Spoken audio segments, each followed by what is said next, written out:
Sanibonani molweni ndiyanamkela kwezaseTV ngesiXhosa. Uzodwa ke ukhuthaza uMamzobe uba ayamkele lento kaDifa uyofuna uthatha isithembu. Uthi at least uDifa yena uzile wazocela kuwe. Loo nto izakwenza into ukwazi uqoqa ifamily yakho. So loo nto ichaza into yoba futhi usakuthanda uDifa. uMamzobe uthe ngeke yena utshate noDifa 30 years yonke iminyaka, kodwa ngoku uDifa uzothi gqise efuna uthatha umntana omncinanana and yena funeka ngoku ahoye lo mntana omncinci ufikayo emtshatweni wakhe. Angeke athi akwazi ukuyenza loo nto leyo. Sibona ke umkhandlu utyhola uMaphalala ngenkonzo efileyo kuba kuthiwa nguye owabhaptiza umkhululi, wamgcoba wamthini yonke loo nto le yenziwayo yokwenza umntu abo. But ke abanye bayavumelana naye. uNdlovu utshilo into yoba no, uMaphalala kaloku wayenza into wayithunywe nguMamzobe, wenza futhi into ngenkani eyokuhamba ayohlamba umfana.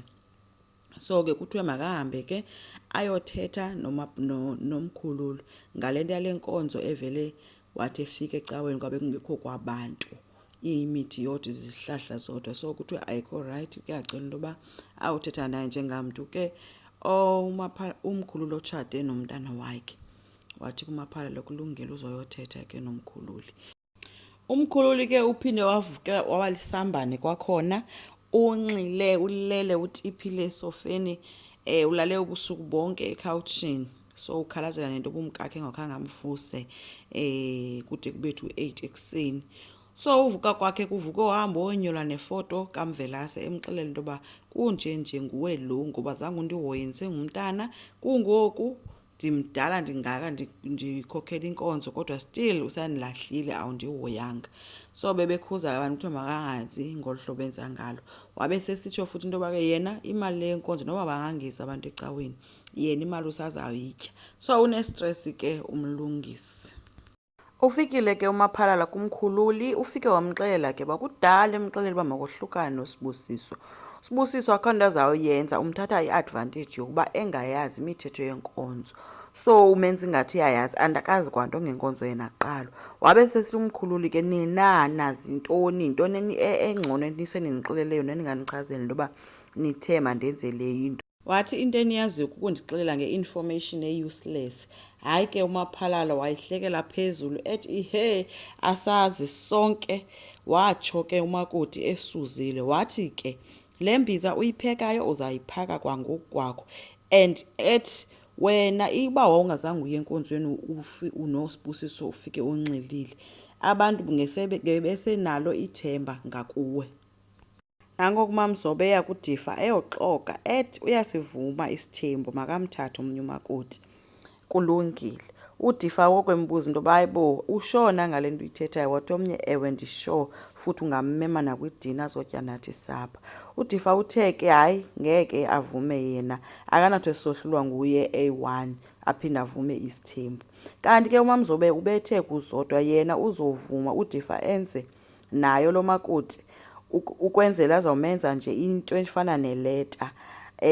Yona ileta nithi xa uyifaka kwi-envelope yayigoqa. Uthe ke uzawumgoqa amthathe umbeka kule ndawo afuna umbeka kuyo. So uzodwa uyazi uba uyavuma le into kukufa kodwa okuzokulandela. uDifa ke uthethe nozodwa ke emxelela uba yeyi uyamthemba uMamzobe yena ngayo yonke le nto, and uMamzobe uvumile ngento enesithembu. Uzodwa uthe ungakulinga uliphathe lam igama kule nto ngoba uMamzobe ndiyamazi mna ndizalwa naye uzondibulala. uSibusiso ke yena uhambe waya kowabo wafika ushawuta utatakhe emshawutela into yoba ecebise umkhululi ngaye, ethi wena undenza ikhensa kumkhululi namhlanje. Akho nto umcebisa ngayo lo mfana kodwa mna ndibhizi ndiyamcebisa, wena uthi makohlukane nam. So ubashiye bexakene nento ke uMaphalala nonkosikazi wakhe ngenxa yembeko kaSibusiso engekhoyo. uSiphamandla yena naye uhambile wobona umkhululi njengoba bebekade behamba bayi-2 yonke into right ngezolo. Kodwa ufikele kumkhululi obandayo okhohlakeleyo ovele wambuza bufuna ntoni, ethi uzohlekisa ngam kwinto yasenkonzweni ngoba kaloku wena uzibona ubhetele uyakwazi ukushumayela. uSiphamandla ubengathi hayi boqhudeni kanti kwenzekeni, wabe sesitsho ke loba wena okokuqala unguyinto ehamba iziveze emaphepheni ngoba wena ubhetele kunami. Waba ngathi uSiphamandla mna nawe siyafana, wayimjikela umkhululu wathi mna nawe asifani, okokuqala wena ulibhantindi mna andilobhantindi, azange ndayatshela. Aye uSiphamandla uvele lwaphelelwa ngamazwi wangazi nawe makathetha athini. Wabe sesithi ke umkhululu wena uSibusisa unyanisile ngawo into yoba wena uyandimonela ngayo yonke into. Wabe semkhomba indlela ethi ucela amphumele kwakhe. So uye waphuma ke uSiphamandla kanjalo. Kanti uJJ ngapha yena uzothembisa uZodwa ngomtshato, phofu uqhatha oMamSube ngoba ebethe kuZodwa uzokumfumana ngalento ayenzileyo yokumbethisa ngabantu bakowabo. Enkosi, ngicela siqhubeke, subscribe, silike, singakhomenta futhi. Bye.